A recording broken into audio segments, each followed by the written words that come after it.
त्याने आपला वाढदिवस एका मंदिरामध्ये भजनाने सुरुवात करावी.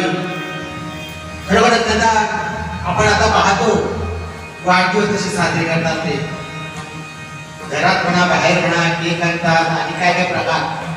पण खरोखरच या आपाच्या या वाढदिवसानिमित्त त्याला उदंड आयुष्य लाभो आणि उत्तरातून अशी प्रगती हो अशी गुरुरायांसाठी प्रार्थना करून एक बर्थडे त्यासाठी साजरे करतो.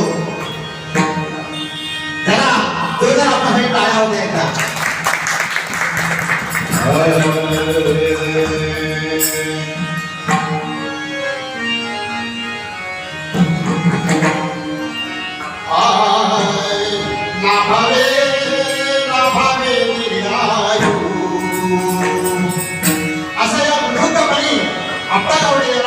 उदंड आयुष्य लागो अशी प्रार्थना करतो बघा.